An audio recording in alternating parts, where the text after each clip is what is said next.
Good evening, everyone. Welcome to the Thursday night segment of The Outer Realm. We are broadcasting live on the United Public Radio Network, 105.3 FM from the Gulf Coast and 107.7 FM from New Orleans. We are fully sponsored by the amazing people over at Folgers Coffee, who've been a part of our journey for the last several years. And you'll notice on our background, they sent us a little something up top, just over my head, of a little Folgers emblem. I thought, oh, I like it. So totally rolled with the theme of the show, and so grateful to them. So thank you. Big shout out to Steve McGinnis. Big thank you as well. The artist behind the logos of the show. Check him out on Facebook and Instagram. Specializes in the Halloween and horror genre and does amazing pieces, commission pieces of any type. So tonight, I welcome the return of Jennifer Jurkofsky, who's going to be joining me and doing another fun segment. And you guys all love this stuff. So night visions, unraveling dreams, visitations, visions, prophecies, travel, beyond.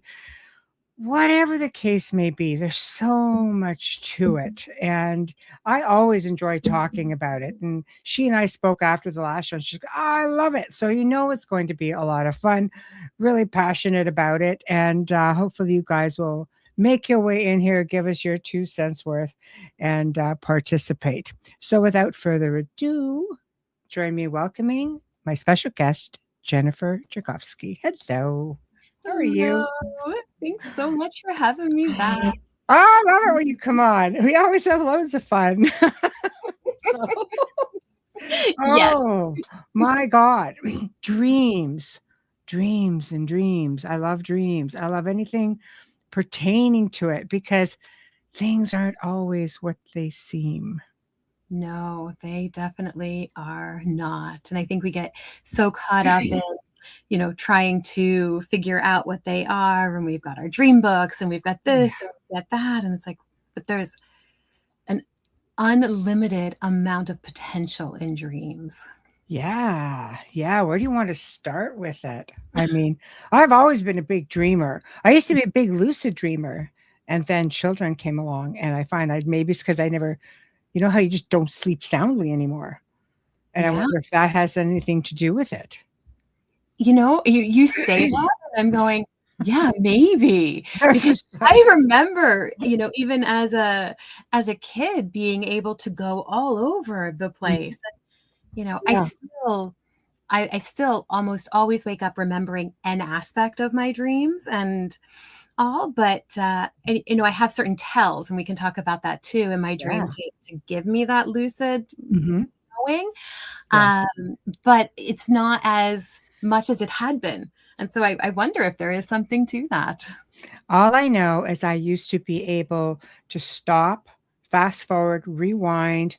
I could go night after night just by thinking about where I left off, and I could go back to any point, continue on. I can manifest or manipulate whatever I wanted to do. And then when I had my first child and I tried to do this, I was just like, you made my brain go mushy because I can't do it anymore. No. And I never could do it again. I find that just starting, like I really try to practice on it, but it's not the same. It's not the same anymore. Boo. Oh, I know. Kids, but boo. So. Well, I mean, there is something to be said for the change in our brain chemistry and all of that too. And because dreaming is so connected with brain waves, it's definitely it's a possibility, isn't it? Oh, well, okay. So we can start at lucid dreaming. We can start wherever you want. Visions, visitations, you take it. You're the guest. I will follow along. Okay. Well, when we were first talking about doing this, one of the things that we had talked about is, all of the different things that dreams can be. Yes. Right? So we've got all of the different layers of what that looks like. And so from just a strictly kind of biological layer all the way through into that spiritual and mystical experience. Yes. So maybe just kind of starting with like what all dreams can be. Okay. let's do that. Let's do that. So, I mean, dreams, what are they in general? I mean, they are sensory experiences. Mm-hmm. They take place during sleep time, but I don't know, I'm a big daydreamer. I love Absolutely. I don't often get the time to do it, but I mean, there are times, some people say, well, it take you into like a meditation state or something. I'm just like, I don't know, I just wander. Yeah. Well, and we can go into the dream state meditatively. Yes. Right. So I think that that's the difference, right? If we're looking at, yeah, layers like an onion. Absolutely. Right. Yeah. So, that outer kind of, yeah, Hmm. light thinker. Oh, no. I know those are hard. Those are hard. Yeah.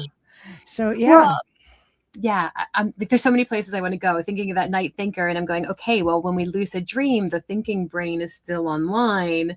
When it's not, we have those like deep sleep dreams, but we're not lucid in them. Yeah. So, Yeah. And it's hard to separate them sometimes. well, absolutely. Absolutely. So, I like to geek out on the science a little bit of it, right? And, we have our like the biological state, right? The foundation that's like just in the body. So we have our regular sleep cycles and all the things that contribute to the sleep. And then there's like the neurological kind of side of it, which is when we talk about, like memory recognition and emotional integration. So, I do my day job is a therapist. And so I do EMDR, eye movement desensitization and reprocessing. And part of that is the bilateral stimulation of the eyes that help us to process memories. And so we talk about like, why does this even work? What is some of the science behind it? And we know in REM sleep, rapid eye movement, we're doing that processing. We're connecting the brain, the hemispheres of the brain, and we're filing it all away.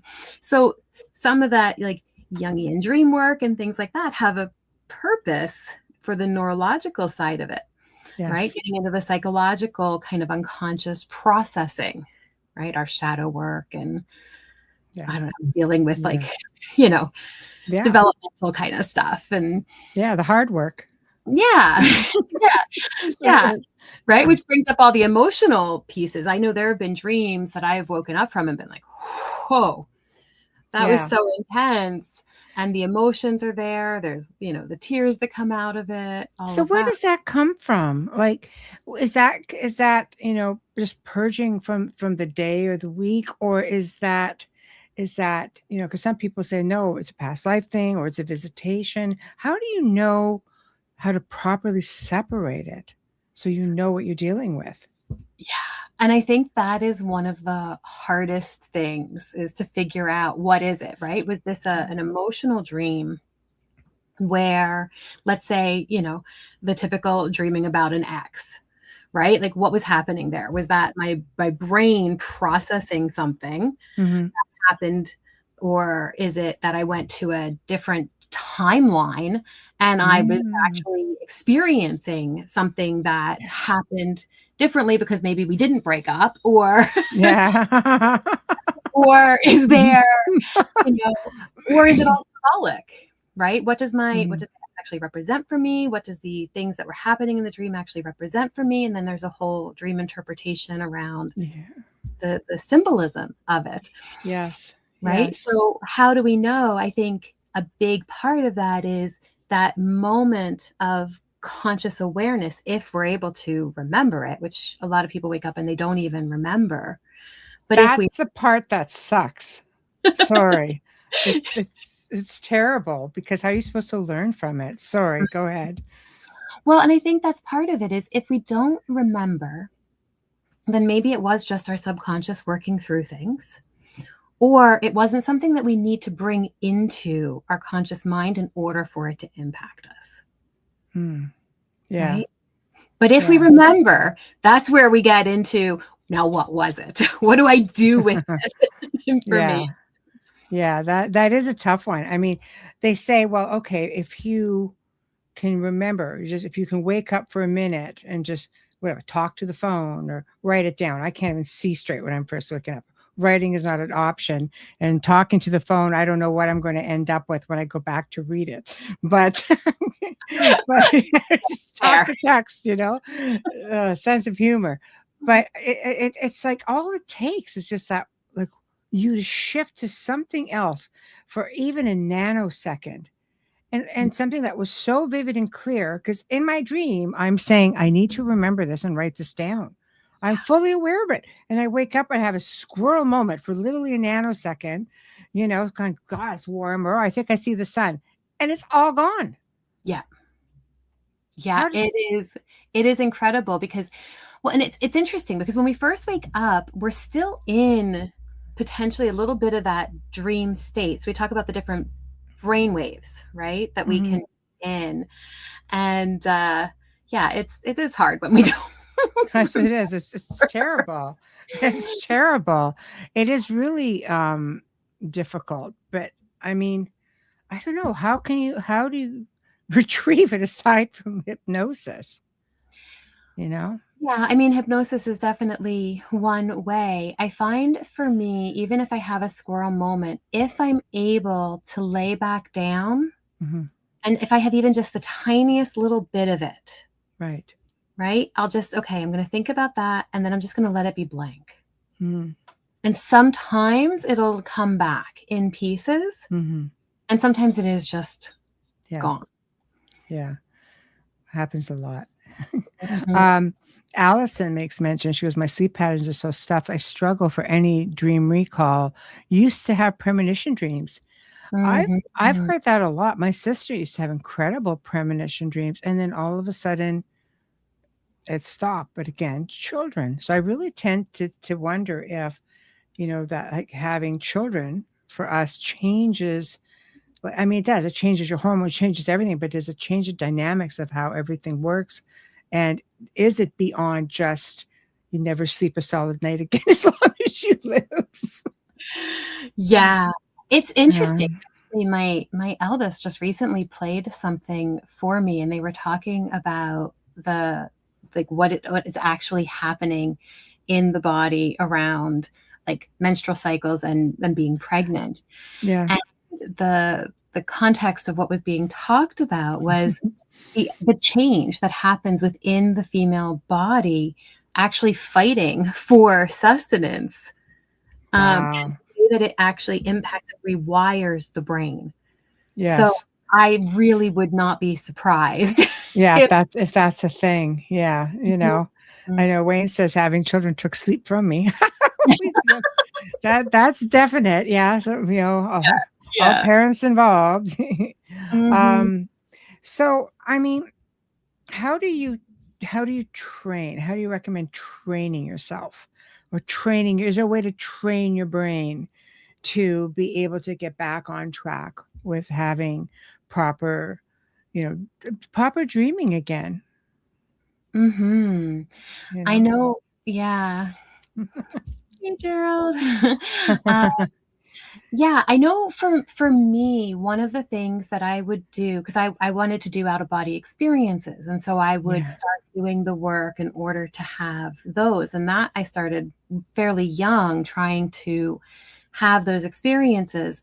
And I would end up a lot in that sleep paralysis place, which can be really that's scary. Yeah. Yeah. But starting to like practice different things in the waking world so that they were in your conscious awareness. So in sleep, we have what's called the reticular activating system. So our reticular activating system in the brain is the system that's responsible for like our sleep and wake, but it's for what we're alert to. Right. So it's that whole, like, people talk about it when they talk about like manifestation and stuff. It's that whole part of our brain that, you go out and you buy a new car and all of a sudden you see that type of car everywhere. It's not that everybody has that car or that color car. It's just that your brain, it's something that's important to your brain. So now your brain sees it more. Right. It pays it, like paying attention, recognizing it. So it's recognizing it. Yeah. So there's certain things that in sleep are different than in the waking world, right? Like if we hold our breath, we eventually have to take a breath in the waking world. Otherwise, we won't be awake. Truth. I'll give it to you. Yes. In the sleeping world, that's not true. So if I am regularly kind of just going, no, I need to breathe. Yeah. Right? But I'm putting that in my conscious memory to check it and see. Then in the sleeping world, if I can continue to do that, because the sleeping world will often mimic the things that are really important or what stands out for us in our waking world, then we can catch it. We can see it because we're checking it. Right? And if all of a sudden I'm holding my breath and I don't have to breathe in the dream state, I'm like, oh, I can get some of that lucidity going and recognize what it is. One of the tells for me is technology does not work in the dream state for me. I can't make a call on a cell phone in the dream state. Brakes almost never work on a car in the dream state. There's like certain things that for me are always, oh, I'm in a dream. That's so funny. You know, I'll ask you this pertaining to what you're saying. Have you heard of this phenomenon, mall world? Mall world, where all these people collectively dream about this place. I've dreamt about being in malls and the descriptions were similar. Never gave it a thought. My daughter says to me one day, she goes, mall world. I'm like, what's mall world? Should we talk about this? And she goes, yeah, it's a phenomenon. Like it's this thing. And I started researching, like, dang, I've been in mall world. What the heck is this about? It's just a thing. It's collective. It's like a collective dream. And everybody, they're mapping it when in their waking hours and everything. Yeah, it is wild. And it's interesting too. I don't know if you're familiar with or have ever listened to the telepathy tapes. Yeah. But, you know, all of those kids on the spectrum who are meeting on the hill, right? And there's multiple hills, right? But it is this collective consciousness place that they all go to and learn different things from each other. And so, you know, the mall world is that same idea, you know, where we go, we can learn all different kinds of things and all of that. But what's really fascinating, you're talking about collective consciousness. Yeah. Right. So I think when we were first talking about this, one of the things we were talking about was all of the different like things that dreams, you know, could be. And we were talking about like that conscious working it through, but also, you know, there's world work where we're doing like spiritual work, but in the world through the dream state in the astral. Then there is like interdimensional work where we're traveling between dimensions and timelines. And, you know, maybe this is where, you know, a lot of people visit the Akashics in their dreams. Yeah. So we're traveling between lifetimes and all in the dream state. But this mall world, this collective consciousness, it's a reflection of like what is actually collective right now in the reality that we're in. Yeah. So I would be, you know, fascinated, even if there were different malls that people were mapping out as to like which realities are they a part of. That would be a curiosity. A lot of what they are describing seems to be, a lot of them seems to be the same idea, but it's so big. Like all of a sudden there's an amusement park attached to it. There's an airport attached to it. Then there's some mansion where they do CIA testing, which is an actual thing. I'm thinking, I'm dubious. And just nasty old washrooms, not even clean ones. Like it's weird. Back. Why can't we dream clean washrooms? I know we can no clean washrooms, and they have these back rooms where there's like nothing. You go down these hallways, and then there's like it's very bizarre. And these maps, when you Google it and you look, it's like people have all contributed to it, and it's huge. Yeah. But they all see the same thing. Yeah. So I'd be curious to see if there are any other type of dreams that are collective. You know, it has a bit of that, you know, people do things like that in waking hours with tulpas, you know, creating the telepathy, the Slender Man, or I always say Santa because it's a mass focus of energy. All of these mythical beings like the Tooth Fairy and the Easter Bunny, But I think if you focus enough on something, you can manifest it without a doubt, especially if it's on a mass scale.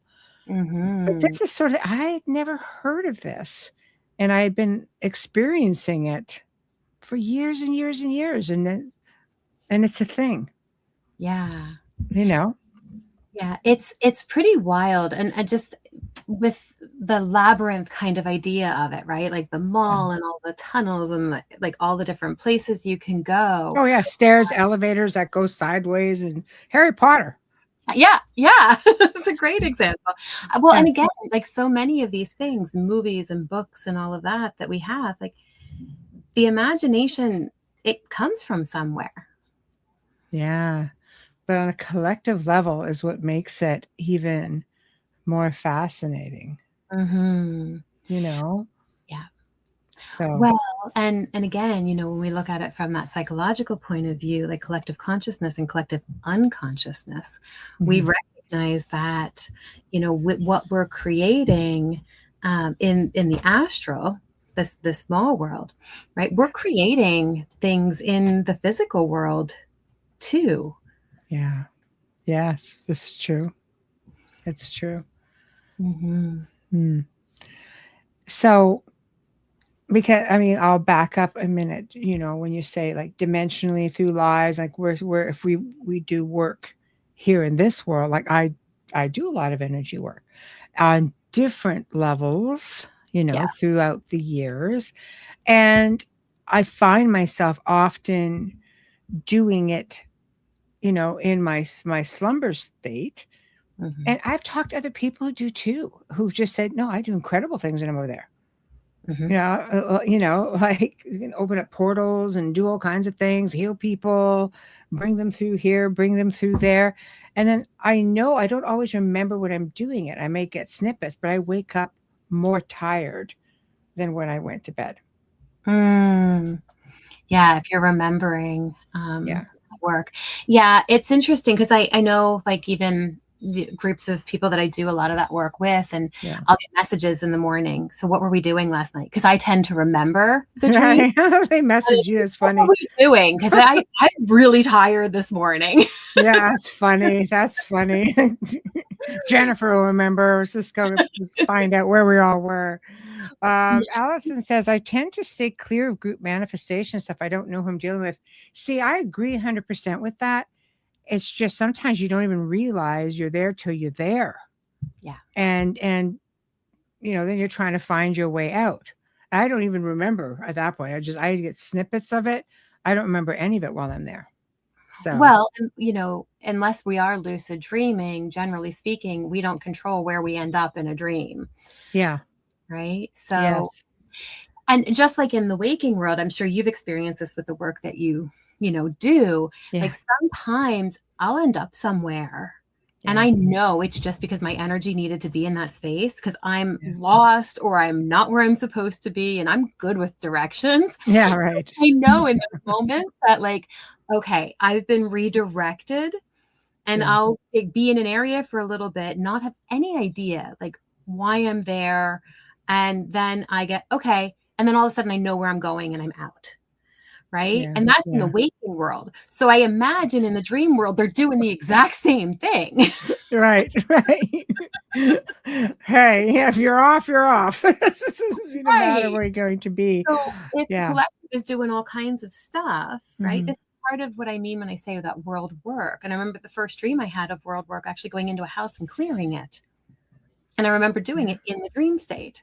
And it was a very visceral dream, and the people and all actually said something after the fact, so I know that I was actually doing that work in the dream state, and they felt it in the waking world. Oh, see, that's crazy, right? It's wild. So things like the mall collectively, I feel you. Like I don't go to malls in the waking world. I don't. I know. It's true. It's true. But Mm. that being said, like if we end up there, generally it's because that energy is needed for whatever is happening. Yes. Because there's work for us to do. Yeah, I guess it doesn't matter which level you're doing it on. Um, I Wayne says in his dream, I remember this dream, driving east in a 65 Ford Falcon, cobalt blue exterior, black seats, four speaker. He guy remembers his freaking dreams and he can write an entire book. He tells me about the dream. I'm like, I don't remember all those details. It's ridiculous because he doesn't remember things like normally. Because you never said that. The heck, I didn't say it. I said it 10 minutes ago. But he'll remember dreams in amazing detail. Anyway, so he said it was right-hand drive. I had to go west, but could turn around, and the roadside said no access to westbound lanes for 47 kilometers. All of these details. And he looked it up and found tons of stuff in relation to this, to the numerology, everything. And it's synced exactly to what he was going through at that specific time, in his life. I thought it's just amazing how some people can just the teeniest little details. Yeah, that's beautiful though. And what a perfect example of how the dream state helps us to process Yeah. things that we're going through, right? So Yeah. yes, definitely there's astral travel and premonitions and Yeah. All this other stuff. But there are times where we're being given messages, right? Not necessarily just the brain Yeah. processing, but like Yes. messages are coming to help us gain clarity and understanding about things that are happening in our Yes. lives. Gaining your attention. I would get, I always say like visions, I would get those. And one that I specifically remembered was, kind of getting off onto this highway exchange. And it was strange because I was in my sports car at the time, which would never be out in the winter. And on this ramp, it was like big, like ice or crystals or something. And the car was like this. I get out in high heels going, that would never happen. You'd fall off and just like roll forever. I'm going, okay, that wouldn't happen. That's weird. And when I looked behind, because it kept directing me to look behind, it was this huge, the whole thing was like this portal of pastels, just Oh, pastel colors shimmering. And I'm thinking, okay, you have my attention. Okay, years later, like maybe 2, 3 years later, we're driving in that area. And I look up and it's beautiful, bright, sunny, early evening, like 6 o'clock. And there it is. The whole sky, but like a giant arch, like I'm looking at a top piece of something was shimmering all of these pastels, but wow. bright enough that it wasn't faded. It was like right there in real vivid color. And I'm like, oh my God, it's a portal. Wayne's going, what? I don't see anything. Why did I not see this? This is massive. He's like, I don't see a thing. And I'm like, and this is exactly what verbatim how I saw it. That's awesome. Right? Well, and that's like, again, premonitions, knowing things before they happen, even Yeah. just simple, somebody's going to call me, and then the next day they call you. Yes. Yes. But something like that with the portal energy, like that's Yeah. I never would have looked at it so much as a premonition. I mean, it is something that I saw beforehand, but it didn't do anything. Like it was just like, hey, I'm here. It's like in the exact same space. So I don't know what is the message to that, because I've looked for it since and it's never showed up again. I've never seen it since. well, it's interesting. So in the dream, there was something else happening, right? Because you were saying, Yeah. Okay, whatever. right? You were saying there was something else happening with the. Well, the car, it was like the ramp, exiting the ramp onto the highway, QEW, just in and around there. And the thing was, the car was just off kilter because it's like ice or crystals rose up from under the ground and the car is sort of on an edge, like it's teetering. Mhm. And I just opened the door. I'm the queen. I'll just get right off here. And I land on flat. I was like, no. Like I was aware that it made no sense when I was doing it. Right. And so I don't know beyond Yeah. that. So that was definitely weird. Yeah, it would just have been interesting, right? That feeling of being empowered, the crystal energy coming through, all of that. Like, I wonder if, and I don't It's, know why this was coming, so take no, it for what, I know. but if it was that moment of saying, like, when you see this, let that be an empowering symbol for you Mhm. to step into that power, knowing that you're protected and Yeah. that crystal energy is there. Yes. Maybe just the whole off kilter thing drew enough. I needed to get out of the car to be Mhm. forced to turn around to see it. And then when I saw it, it's maybe that's what I needed so I would recall it. I don't know. But when I saw it, it was everything you say. It was that empowering, like you're just looking at something that's it's like, I mean, I've seen portals before. I've seen, gateways and stuff like that. I've never saw anything like that. And I thought, oh, of course it's going to be a dream. It's what I thought it was until, when I finally saw it and I went, oh my, okay, that was like a vision of sorts Yeah. of what was to come. And that was pretty interesting for me. Yeah. Yeah. And I think sometimes we get those, and that empowerment piece, we get those Yeah. just so that we know that there's something to it, Yeah. right? Not just this random thing Yeah. that's happening in our sleep. It's very, very exciting. You Mhm. you talk about astral travel. What about like, again, I am a big believer that we just travel. Like we don't stay in the body when we sleep. We do, it's like sleeping in your car in the garage. It wouldn't make any sense because we're not bound to the physical in that way. Like I think we can, like you say, astral travel. I think, is that what we're all doing when we're just leaving the body? If you're in a coma, you're not going to just lay there. Your spirit energy, your body can't move, but doesn't mean you can't leave the vehicle, sort of thing. Absolutely. Well, and like we were talking about earlier, that idea of sleep paralysis, right? And how scary that gets. Right. Get into things like REM sleep, we're actually very close to waking, but the body shuts down the connectors. So that this is why we don't move, right? That doesn't get shut off. We end up sleepwalking or, Yeah. things like that. So like, of course, we're not in the body while we're doing all of Mhm. these things. And when we work on astral travel or out of body experiences, part of that is actually being able to go into that meditative state and Yeah. seeing ourselves, like actually feeling that shift where we leave the Right. body, right? And a lot of people talk about that feeling of hovering over the body and what that looks like, or being able to sit up from the body. Mhm.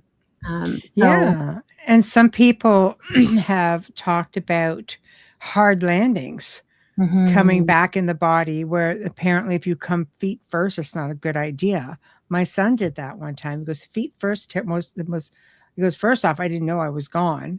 And when I came back, you know how you should just sit down and lay back down? Because I mhm. came in feet first, but I didn't know I was actually, he goes, it was a horrible experience. Oh, I imagine that would be. I haven't had that experience. Yeah. Um, He's but not, yeah. yeah, And what about I'm just throwing off random things. Anybody wants to chime in, chime in. Dying in your dream, you know, like you're falling and you wake up and you jerk, or you die in an accident. Like I know normally if you dream of death, it's usually symbolizes the beginning of something new. But what if you're actually experiencing, like hardcore experiencing that death? Yeah. Well, and I think that there are times where we have dreams and, the body really is viscerally feeling the Yeah. experience of the dream. And I think that that happens, like, again, from a neuroscience perspective, that Yeah. happens when Yeah. we end up having the waking mind alert enough so that we're conscious in the body at the same time of being in the dream state, right? Which is right on the cusp of being able to do lucid dreaming. But Yeah. it's very scary if we're having a dream or something that is of Yeah. us dying. Yeah. Yeah. Some of it's frightening. Like I said, when you're falling and you land, it's just like, because you just feel like literally fallen. Absolutely.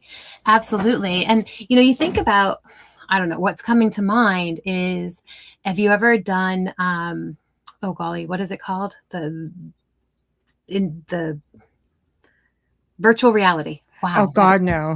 I don't know why I that would. haven't, no. Yeah. But I remember actually when it was first coming out and I was in Best Buy and the guy was like, here, put on the glasses. I'm like, I don't know if I want to. And he's like, no, just try it. And I said, okay.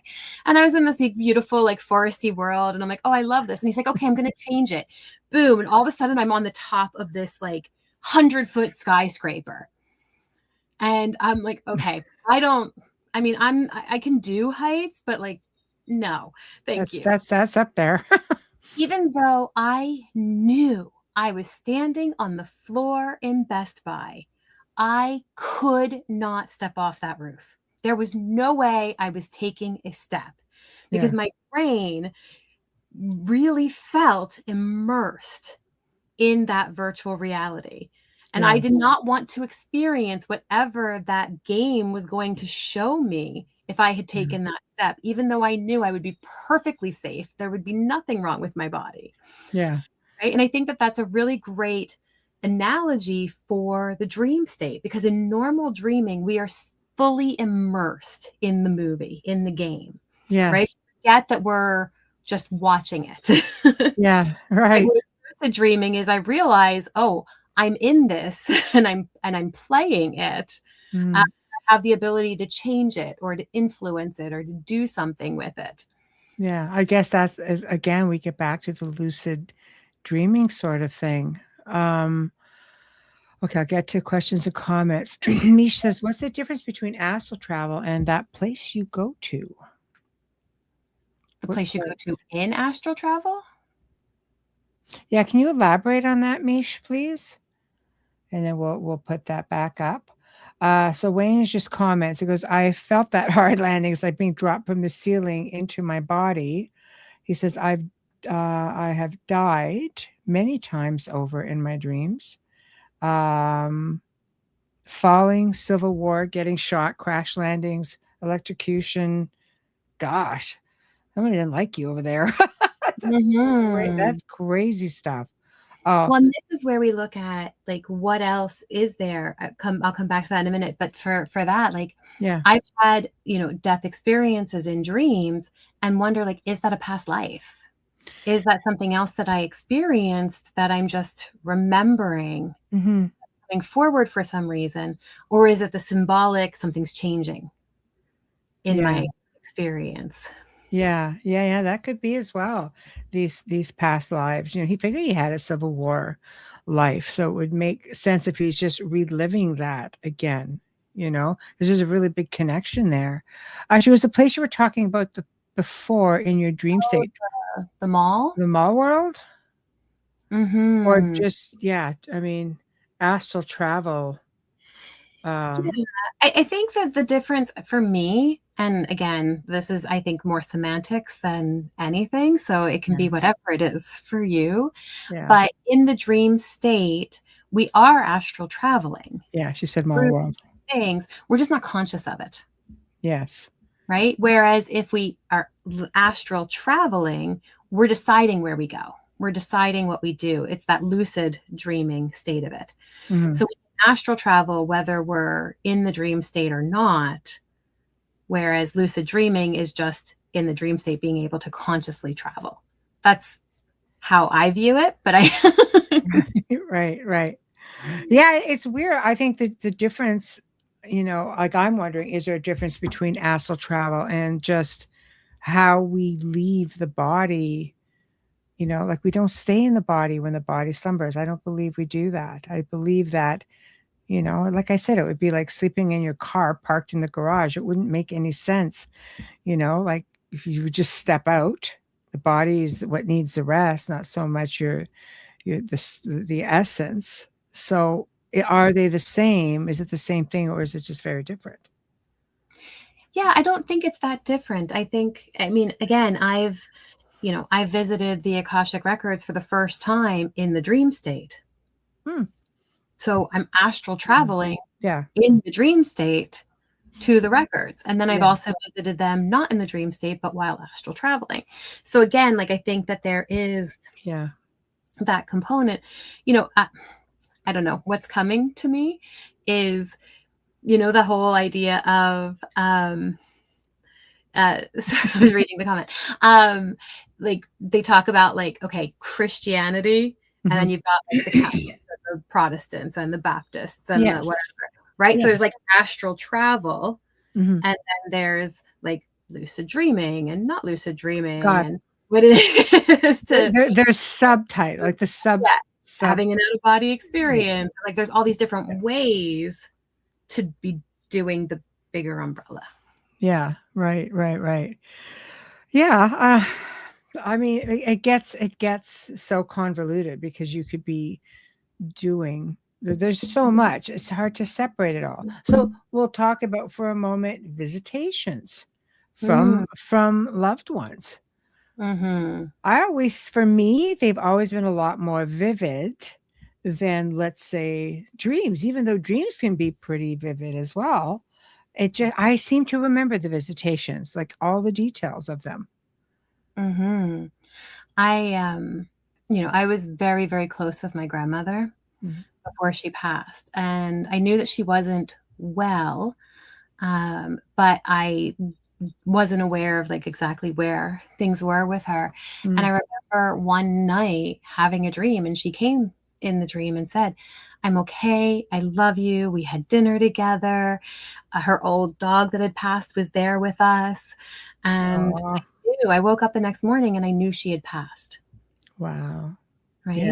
Yeah. So I think that those are very much, we are not lucid necessarily in the dream, but tend to remember them because they're so meaningful for us.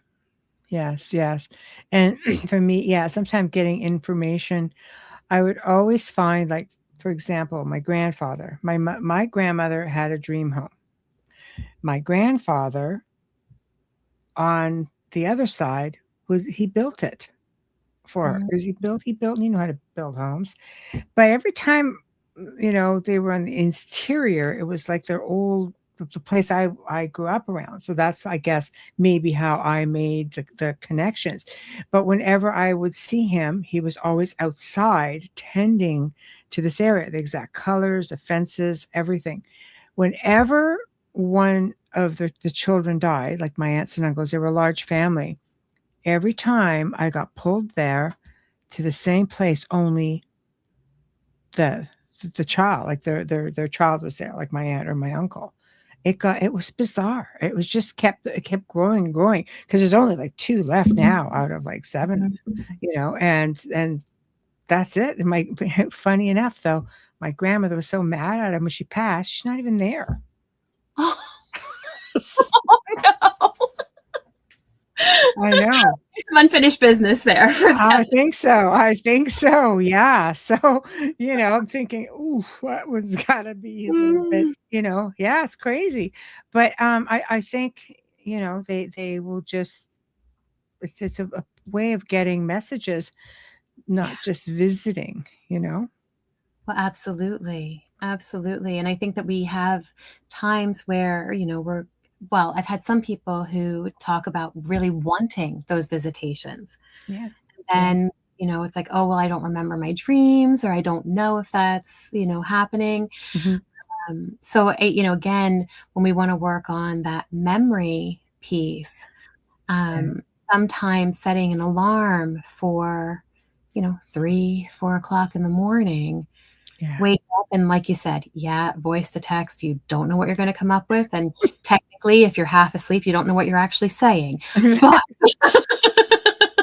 one way or another, you're taking a chance. That's all I'm saying. But if you get enough information, then when you wake up the next morning, you might be able to piece it together, especially if there's a message in there that, you're really meant to have, right? So also setting the intention at night. I really want to remember the dream. I want to be able to bring it with me into the waking world. Yes. I guess so. I like to think, I'm going to speak for myself, but I really throw that intention around like it's free for everybody. And I just can't seem to get it to work in my favor, but I am trying. Yeah. So I don't know, maybe it's age, maybe like you say, maybe it's just the dynamics of changes. And I don't know, it's not something I've studied, but, I don't know why sometimes, like, some people really remember their dreams. Mhm. Like, I remember my dreams almost every night. And then I have other friends who almost never remember their dreams. Yeah. Right. And I don't know why one happens over the other. I remember one friend saying, I said, if it's not important, I don't want to remember it. And now is going, no, I do. I actually do want to. I take it back. Yeah. Whereas I've always been fascinated with my dreams, but I remember as a kid having a lot of repetitive dreams. And so why would you have a repetitive dream? Is that some sort of unfinished business for yourself, or something that's just trying to get your attention? Maybe. So one of the dreams is a wild dream. But it was like I was going through a whole bunch of like initiations. Mm. So I had to jump over fire, and then there was a pit of crocodiles, and then my God. Yeah, like Indiana Jones. It was really, and I would have it every, few nights. I would have the exact same dream. Wow. And it was like, I would remember the other stages while I was in the dream of what I had gone through. And then I'd go through another initiation. And then that was it. And then it would happen again and again. And I really think that part of what that was remembering something from potentially a previous life. I think that there was also some like spiritual work that was being done in it. And I think it was preparing this lifetime for the work that I was doing. So it was allowing me to go through all of the initiation again. Wow. Without actually go through it. But I didn't know that as I was going through it. These were things that over time and studying different teachings and all, and I went, that's exactly what happened in that dream that I had when I was younger. And I'd read something else and go, oh, that was another stage of that. That's fascinating. Yeah. So you were going through the rites of initiation, so to speak, preparing you for what you're doing now. Right. But at the time, yes, no idea. It was just this weird recurring dream that would happen. Right. It wasn't until I was much older that I was able to put those pieces together. So funny how the universe works, puts things together. I can think back now to things and I'm thinking, God, there was something to that after all. But life gets busy, and I just think that we get pulled in so many different directions. Life just seems simpler. Like I gotta say, I was a crazy lucid dreamer right up until, like I said, until I had children. But at the end of the day, my life was considerably different then than what it is now. I don't think I could hold, I could barely hold a thought in my head most days because there's so much coming at me. So doing it in a dream state is wishful thinking, but you try to get little snippets here and there.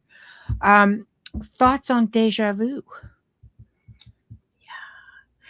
Well, and deja vu, I don't know. Let's go full Matrix for a minute, right?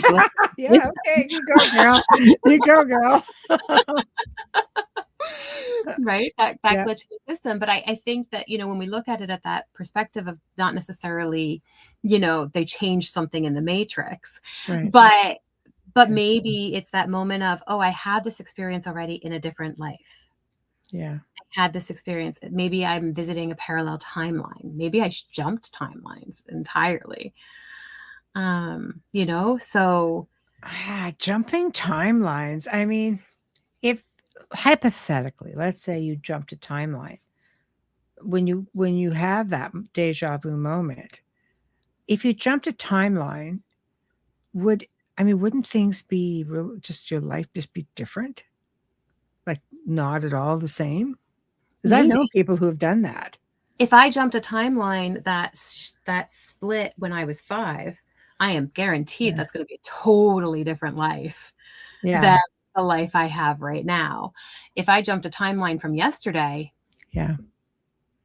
Right. It would be very, yeah. Yeah, right. Maybe we chose a different timeline. She goes, I'm changing a lot, Mm-hmm.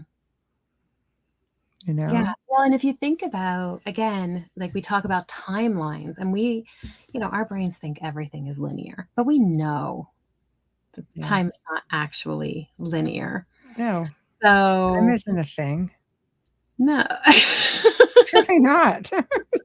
not at all. So even that Mhm. idea of like past lives, it's really like parallel experiences. Mhm. If we recognize that time, space, it can fold over on itself and all of that. So it's not what we think it is. Mhm. So is it possible, to shift? Well, if I'm at a choice point, right, I know that that choice point is going to split. Mhm. The one decision is going to take me one way, the other is going to take me the other. And maybe there's more than two options here, right? And if I chose this and then I jump, Mhm. right, I might recognize that, oh, something actually is different, Yes. right? Yes. It doesn't have to be a drastic shift. Yeah, shift, a slip.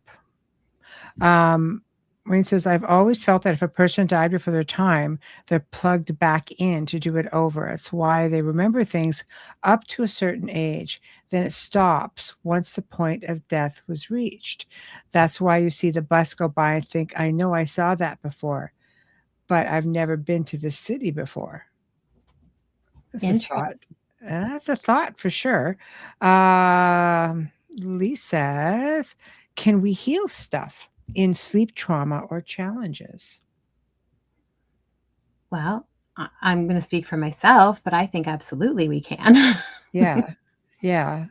I think so too. I think we could probably do more in that state just because we're not attached to the physical. We go places, why not do stuff too? 100%. Absolutely. Absolutely.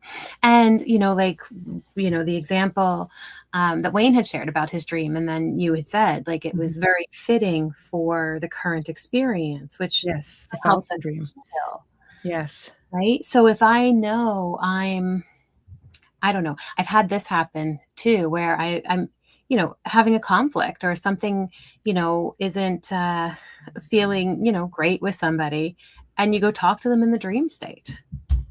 Yeah. Right? Yeah. Is that like dream weaving? It can be. If you're going to talk to somebody who's living in the dream state or talking to somebody in the non-dreams, like who isn't living. Yeah. Well, I think we can do both. Yeah. But, I've had visits with people who are living in the dream state. I've had people come see me in the dream state. Yeah. And I know that there's sorry, I'm trying to read the comment at the Oh, same no, time. don't worry. You finish what you're saying, and then I'll read it up. I leave it up just for viewers to see. Yeah. Yeah. Yeah, then we But can address it. we have a lot of capacity because when we're in the dream state, we are also in the brain waves for being able to bring things forward, right? So if we're in a deep sleep, that's a healing state. This is why when people listen to different frequencies and stuff while they're sleeping, there's why we have like sleep hypnosis, things like that, because when we're in that really deep sleep state, we're able to heal different aspects of what we're doing. If we're in that theta state, we're in that creative dream Yes. state, right? Which is where we can actually get really great ideas and bring creativity forward and all. So I think that we can definitely do all of those things. Yeah, I think, again, not bound to the physical. I think it's pretty boundless. Heidi says, honestly, I've been pondering timelines. I've noticed a change in mannerism of mine. It's so different, not something that I have done before. She goes, it might sound cray-cray, but I honestly have noticed it. So, I mean, I believe anything is possible. I mean, people are shifting all over the place. If we ask for ET assistance, will they help? I think some. Okay, that's taking us down a different path. Yeah, what do you think? Absolutely. So, in our first conversation, we were talking about the Lyran Legacy, which Yes. is a book that I wrote about a past ET parallel Yeah. ET life Yes. that I first received in a dream about my Akashic records. Yeah. So, it's all kind of interconnected. Yeah, I love it. I love it. But Yeah. yeah, absolutely. And, a lot of people, we were talking just before, a lot of people have visitations and experiences in the dream state where they're traveling and they're traveling on ships. And I've had times where I've been in the healing beds because I, physically wasn't feeling well and was able to do some healing work there in the dream state. Yes. See, I love that. And I do believe that as an experiencer myself, I've had most of my recollection have been positive. If there aren't any positive ones, that's I don't have that recollection, and maybe it's for a reason. Mhm. But I mean, I don't know. I just remember as a child just waiting for them to come back. I was always looking at the night sky. My mom was like, "You're just a weird kid. You were always looking at the sky." But my grandfather had a telescope. Like I found out since that we were generational experiencers. So, like, I think, I've always felt protected. And Mhm. I know now that there's been a really great deal of protection with that. So I think that they help in many ways because, I have always said like, okay, I'm at your service. However, I have stipulations, and those stipulations have always been met. Mhm. They've never not been met. Absolutely. And we do have the ability to set those boundaries, those guidelines. Yes. Right? Yes. And Yes. what's interesting, going back really quick to, I think it was Heidi's comment about the the change in the mannerisms. Oh yeah, and she I don't continues know if on. that was like a positive change or a not Mhm. so positive change, but sometimes if we're asking for that help, that's exactly what can happen. It can be like, okay, here, we're going to give you this aspect or this energy when you don't do that thing or when you do this thing instead. Yes. And Yes. that can then become the reality that we live. Yes. Yeah, I agree on that as well. She says the synchronicities have been off the charts as well. The ravens came by this week, flew over me for over an hour. Oh, wow. Now, those are messengers, so there's Mhm. definitely something up with them, you know. So she said I had a life-changing healing experience with three beings one night, and I was definitely awake. Yep. So That's awesome. I love to hear the really positive stuff because sometimes they're not always positive for people. Mhm. We were talking before the show about people who have these apocalyptic type dreams, and they always 9 times out of 10. I was talking with my producer about this before because this is what he does. He deals with a lot of contactees and abductees. He's got one of the largest sites in the world of people who have come forward with their stories and such. And basically, they always say, it feels like we're on Mars. It's an apocalyptic dream. The red sand, the red skies, and when you dig deeper into it, it's people who have had Mhm. like abductions or have um, connections as experiencers, whether it's good or bad. So, is that a recollection or is that someplace they were taken? Is that, I don't know. See, Yeah. yeah, Wayne's had them. Yeah, yeah. Absolutely. Well, and I don't know if it was a NASA thing or something, but I remember reading about like the fact that Mars at one point was potentially habitable. Like that we Yes, that's were at right. one point able to live there That's right. years ago. And, in the Lyran Legacy, I talk about billions of years ago and the wars that happened. Yes. And so is it possible that, Mars was the first Earth? And that Just look at these structures on Mars, Mhm. right? they're seeing some of the same structures that we have here now. So I think it's a viable possibility. Absolutely. Absolutely. And then that destruction, is it a premonition of what's coming now? Is it a remembering of what happened before? Mm-hmm. Right? Like, Yes. we do know that we have to learn from our history in order to not repeat it. Yes. So, Yes. like, we want to, if we're having all of these apocalyptic dreams or, memories, Mm-hmm. what are the messages that we have to carry forward? What are the things that we have to understand and shift Mm-hmm. in our experience now? Yes. See, and that to me makes the most sense. I remember speaking with a woman who said I mean, I don't know how this woman ever slept at night. She goes, something terrible is coming. And everything she described was the red sands. It was the same typical apocalyptic type dreams. But she swore up and down it was a premonition. So I asked her, I said, do you think it could have been like a past life? Because past lives don't mean you have to be on planet Earth. Nope. Right? Thank you.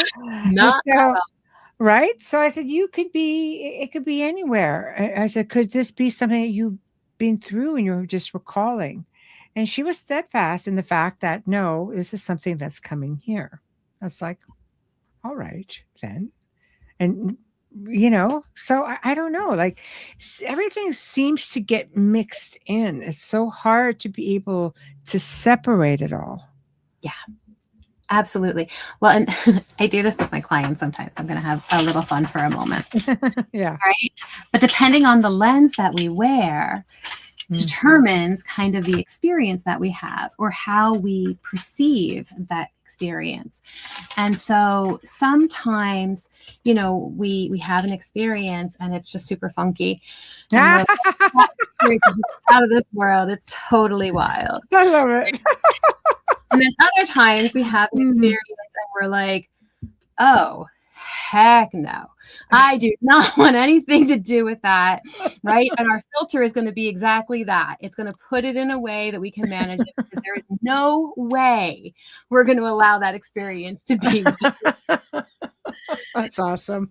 Right? Two more. And then sometimes it's like everything is butterflies and rainbows and we're like, yeah, you know what, it's good, I'm putting it through my it's all good filter. It's all good in the hood. I like that. And then the final one is that if I can get it off over there, I might not be able to, right, the final one is like, don't worry, I know exactly what's coming. That is awesome. I love those. Oh, but my the God. idea is that, depending on the filter that we're using to determine it is going to really, like this dream that very well could have been a memory is adamantly a premonition. Yeah. And that has more to do with the filter than it does with what it actually is. Right. Yeah, I'm definitely down for that explanation. But there's one thing is for certain. I mean, the world of dreams is fascinating. Whether we are thinking we are, living parallel existences, are we experiencing bleed throughs? Are we just tapping in to the collective consciousness in somebody else's dream state? There's so much, and let's talk nightmares. Yeah, let's talk nightmares. What does that? I mean, where does that come from? How deep seated is that? Or are we being infiltrated? Like, what are your thoughts? A little bit of all of it.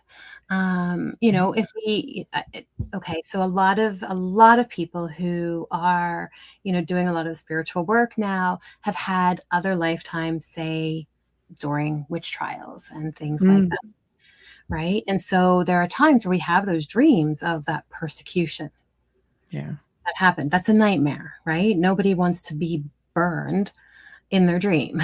No, for sure. Well, at all. Yeah. For sure. No, not at all. Yeah. So there are those kinds of things. I think that sometimes nightmares are, again, going back to just the psychological, we're working through something, and something that is scary, something that is maybe a shadow work that we don't want to look at, something that, we've really suppressed can come back in our dreams as a monster or something in a nightmare, trying to really force us to look at it in order to understand it. And then is it possible that there's some other stuff happening? Yeah. I mean, we both do work in the spiritual realms, and we know that there are other things out there that will take an advantage. Yes, you're not wrong. Right? To, cause us to be fearful or to cause us to not step into our power.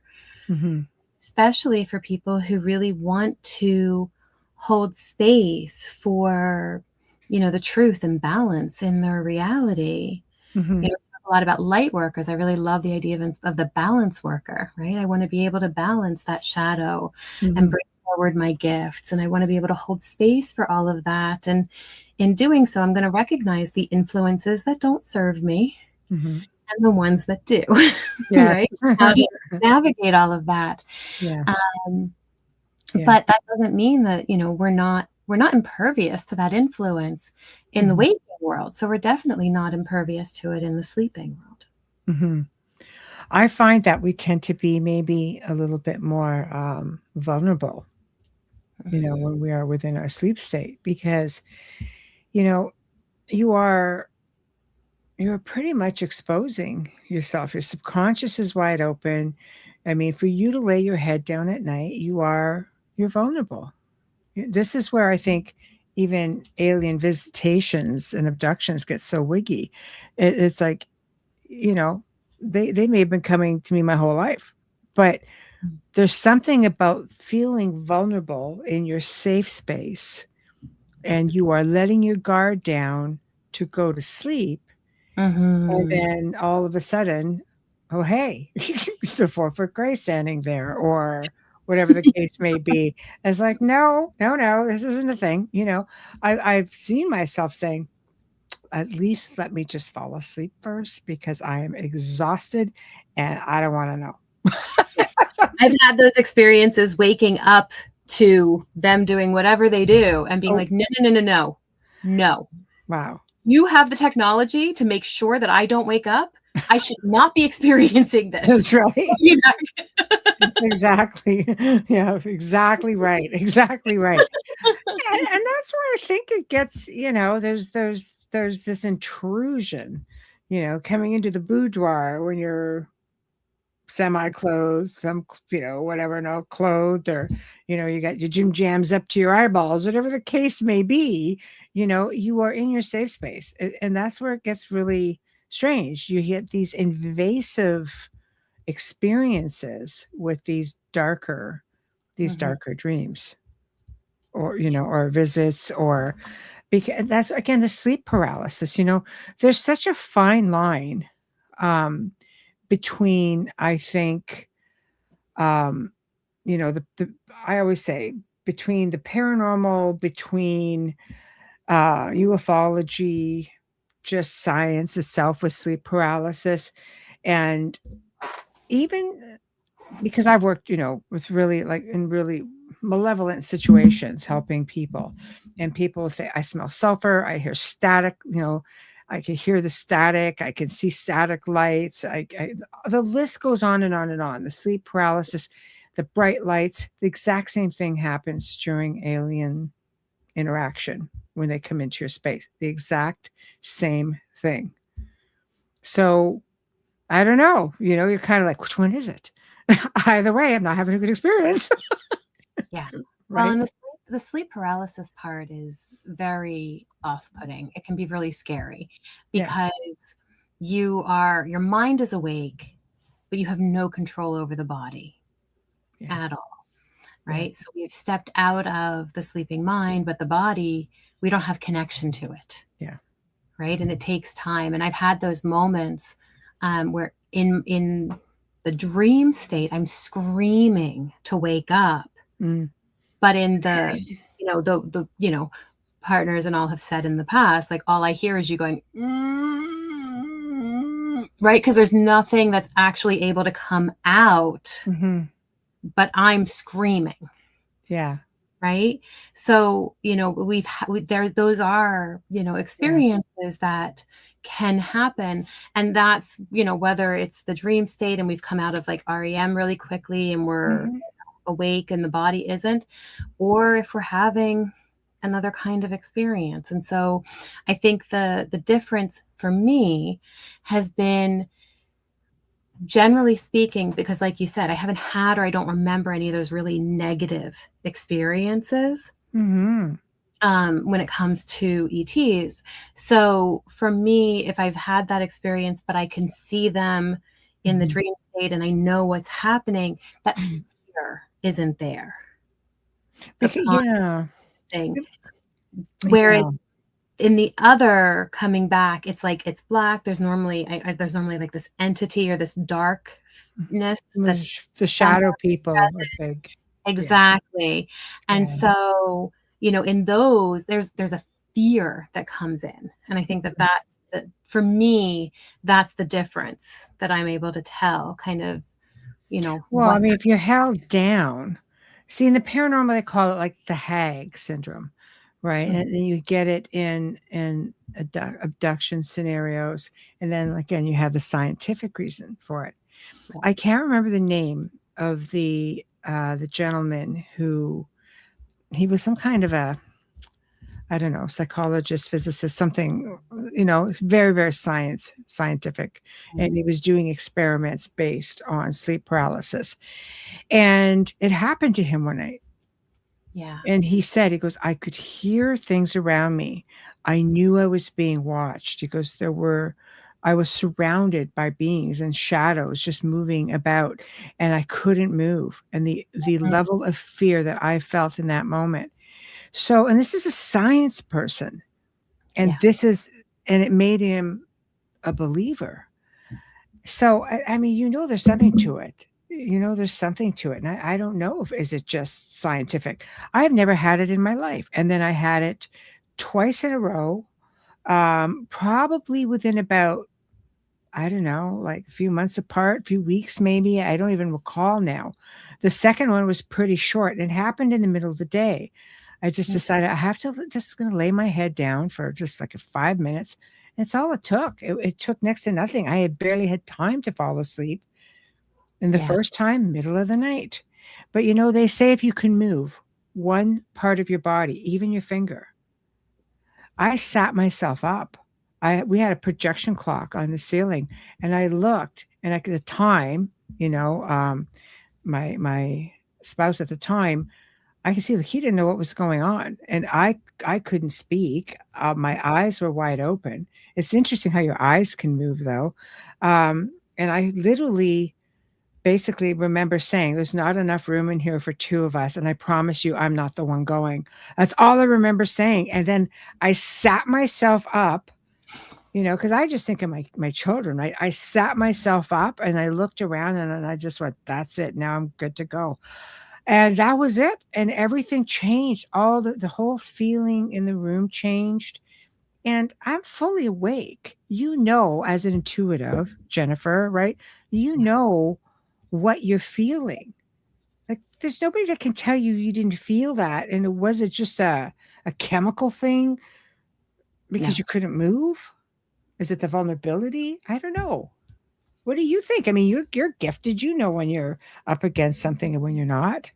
Yeah. I know the difference. And that's it. That's what I'm saying. Like sometimes, right, there is, I can sense, the ETs, and I can sense that there's like love there and that it's okay. And it's like, okay, I'm just going to go back to sleep. No big deal. And then there are times where it's like, oh no, like I need to wake up right now. And, it's exactly like you said, right? Like, I love the way you said that. Like, no. I just wasn't having it. No. I didn't know much about sleep paralysis, like when it happened to me, not like I do now. I learned about it because I did experience it. All I knew is I had my children, and I felt like I had been around dark things.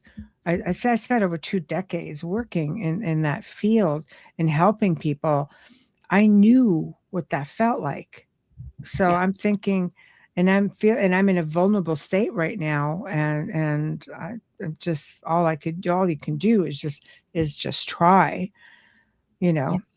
But yeah, just that was it, and it, they went for it again a few weeks later. But just wasn't having it any more then than I did that night, but never happened since. So I don't But know. that's it, right? Because again, you set that boundary, you're going to try a couple times maybe, and then that's it. It's done. Yeah, yeah, Right. For me, it started when I was little. So I didn't know what it yeah, was. And as a kid, you're laying there just like wailing and screaming and you don't mhm, know.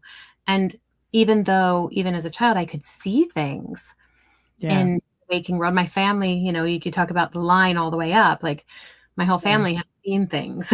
Right. Yeah. Too. Yes. And, so that awareness was there, but as a kid, I had no understanding of it. And I didn't have anybody when I was young kind of explaining it. Yeah. So it was, Yeah. just very, very scary. Yes. Yes. It. And I was just gonna say, and as I've gotten older, I haven't had the experience as much, right? Like the Mhm. older I've gotten and the more, I've done it. So I think there is something to that no. Like, no, Mhm. you don't have permission. Uh, Yes. Taking your power back and not consenting, you yeah. know? Like, there's such a fine line between ET, um, experiences and, I think, paranormal experiences. I knew I had something malevolent with me from, early on. Could be a past life thing, definitely. It's not like picked it up somewhere, Um, I don't know, maybe, you know, but knowing what I know now and knowing that I was a generational experiencer, because having spoken to both my parents and grandmother at the time, especially, I knew that this was very much a thing within both sides of my family, Mhm. right? So I now I sit back and think, was it 50-50? That, one follows the other? Like, which was more prevalent? And I only started realizing that because when I was working with families, at least half of them who claimed to have had malevolent things going on within their space were also extraterrestrial experiencers. So, yeah. So what is Interesting. it that's really being experienced? Yeah. Well, and it's, and I say interesting too, because I I know that there's members of my family who have seen all kinds of different things Yeah. and have had deep connections with the stars in Yeah. some way or another. Yeah. And I know certain members of my family who have had those deep experiences but haven't expressed anything with extraterrestrial. Now, maybe it's just that they didn't express it, right? And I don't know. Yeah. But I remember as a kid having spirits in both of my houses because my parents divorced when I was very little. Yeah. And I remember complaining to my dad that I could see the stipple in the ceiling changing and making faces at me and being Mm. scared of it. And that there was a being in my closet, that monster under the bed. Like there was Yeah. actually something in the closet. Yes. Um, and it wasn't until years later that I was told, oh, yeah, my grandmother, his mother, said, if you guys buy that house, the ghost that's in it's going to make you get a divorce. Wow, and it And happened. it happened. Right. Yeah, So, yeah, and then on the other side, my mom always saw things. yeah, And actually, we had a beautiful wardrobe that we got from my stepdad's family. mhm. And I loved it, but I would never go near it and I would never look in the mirror. And at that Wow, point in my life, I had said, like, I don't want to see anymore because I was so scared, but I could still feel things yeah, all the time. And then one day my mom says, something about the old lady who's smoking in the mirror. And my stepdad goes, "Oh, explain her to me." And she described his aunt who had passed, who owned it, to a T. Mhm. And, and then it was like, okay, let's let her know that we're going to take good care of it. And it's going to be okay. She And then can it was go gone. now. Yeah. I also didn't have any fear of it anymore. But Mm. I remember the shift of being afraid of it and then not afraid of it. But I didn't know about this whole exchange that happened until years later. Wow. So, Yeah. again, Yes, that's crazy. I think that there is a connection there in terms of, our families and lineage. And so I, would absolutely be curious to Yeah. explore that connection between the paranormal and the extraterrestrial, because It's there. It's a very fine line, working within, both fields, primarily, the paranormal is where I started, but I've been an experiencer of both my entire life from childhood, and still am an experiencer of both. So there's definitely, I believe everything is connected without a doubt. I mean, people will sit there and talk about cryptozoology, and it's like, well, they have orbs and shadow people and the static sounds, and they have all this. It's like the quantum thing. Like, I don't think people realize just how, I tend to paraphrase everything, like John Keel, high strangeness. Yes, we live in a highly strange yeah. place, and there's a lot of stuff that all interconnects. And I do think a lot of it, um, you know, comes through the dream state very easily, because let's face it, when everyone's asleep, how many people are asleep and they're going into that collectiveness, and we're all tapping into that collectiveness. Going back to the mall world is a perfect example of how the collective mind, the hive mind, all sort of gets in there, and people have actually connected. They've met in real life because they have seen one another in mall world, and they've communicated to where they come from, and they end up meeting and making real life connections, which is, it's wild. Um, Wayne says, what about waking from a nightmare and thinking you're awake and discovering that you're actually in another nightmare, and that one scares you awake? Mm-hmm. I'm good. Yeah. No, I haven't no. I haven't had nightmare to nightmare that I recall, but I have had that where I think I've woken up and then realize I haven't actually Woken woken up, that it's still going on. up. That's crazy. All Yeah. right.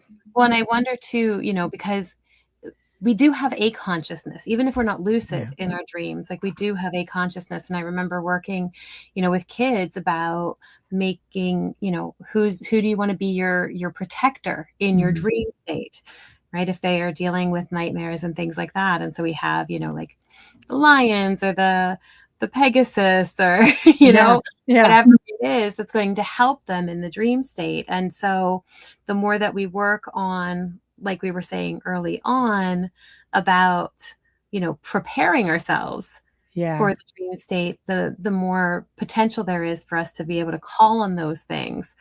So, I wonder if in cases like that, you recognize it enough to make a Yeah. switch, but not enough to actually wake yourself up from it. Yeah, that's crazy. Mhm. It's a crazy things, the world of dreams. A few years ago, hi life. A few years ago, I had a meeting dream with spirit advisories and a close friend who had passed. He tried to change someone's mind, but it didn't work. Interesting. That is wild. That is Mm. really wild.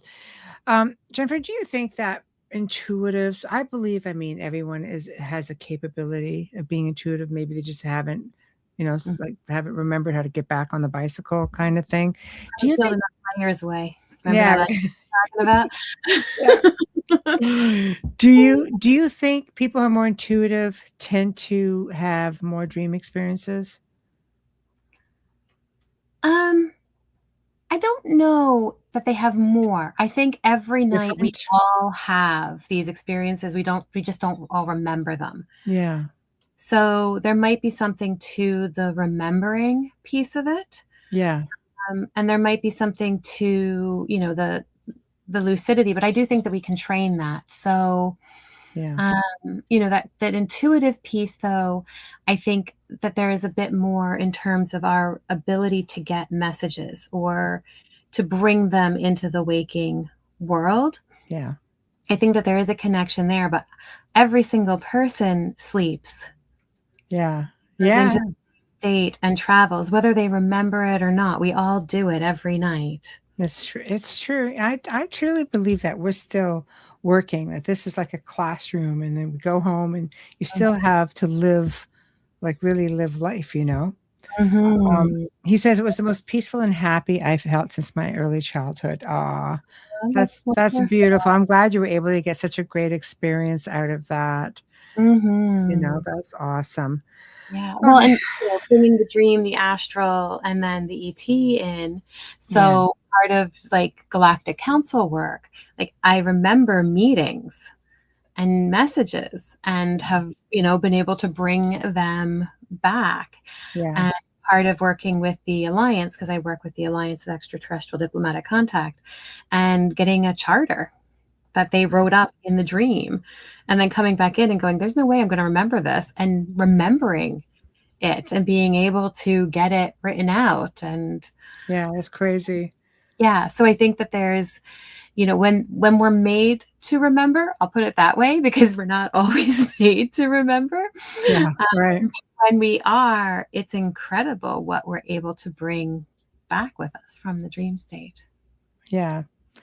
So maybe we're just labeling it wrong, you know? So lastly, are we in a simulation? Our dream just part of a simulation? Plug us in, have a little sleep, you know, Well, it's, sleepwalking. so this is probably a whole other show. Um, but We could do it.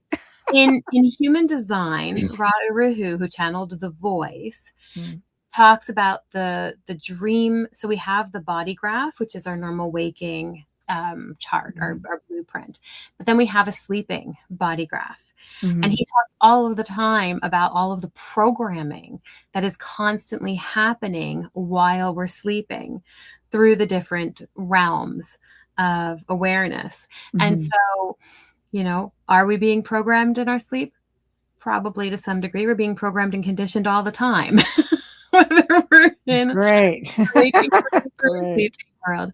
Yeah. And maybe things like the mall, collective consciousness, places where we all go, it would be really interesting to explore that, kind of like we were stepping into a matrix, right? What Mhm. is it that is showing up for us? Do we have the ability to change this? If there's something Yeah. that we don't like, can we actually, navigate away from it? Those nightmares, right, that you're Yeah. talking about, we do have the power to do that. Mhm. But I think, in the dream state, we don't always recognize the power that we have. But the more, wow, okay, so the more that we actually work towards lucid dreaming, the more we're going to be able to step into that lucid awareness in our waking life too. Yeah. Well said. Well said. Good way to finish it off, honestly. There's so much that we can address, and it's Mm. always nice being able to just put it out there and see, I like different perspectives. I absolutely do. And I think we covered a lot of ground tonight.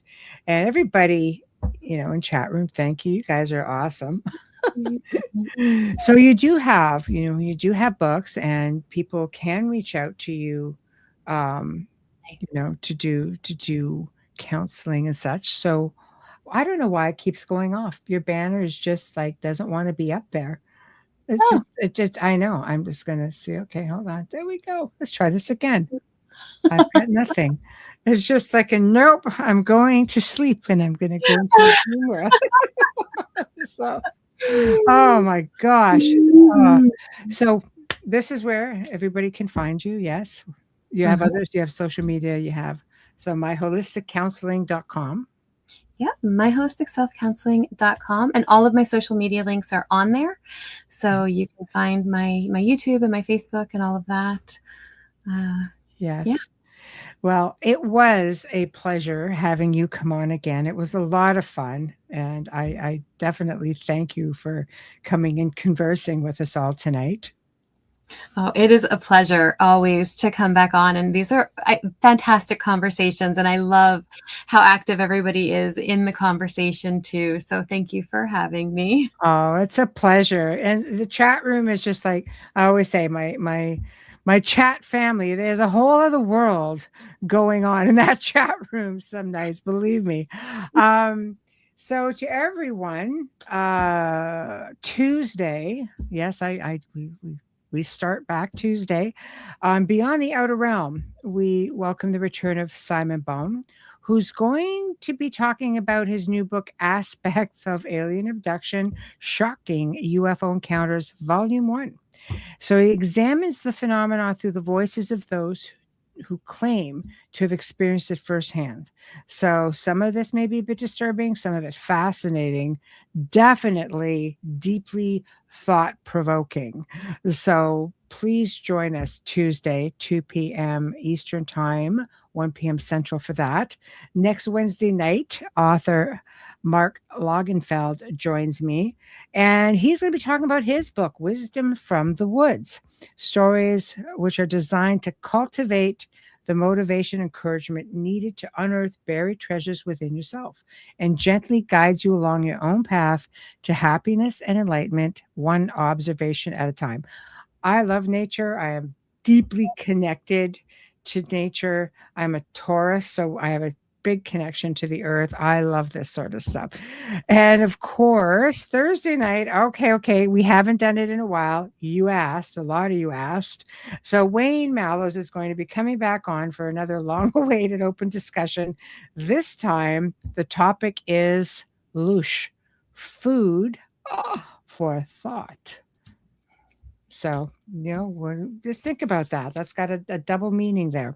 So, from Gnostic origins to current beliefs, personal experiences, a whole lot more. So, join us in chat. We want to know your experiences with it and what you all think about it. It's going to be a lot of fun. We've kind of dabbled in it before, but there really is so much.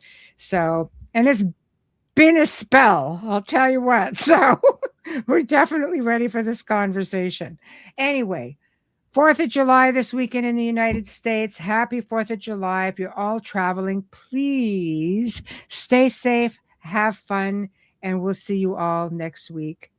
Good night.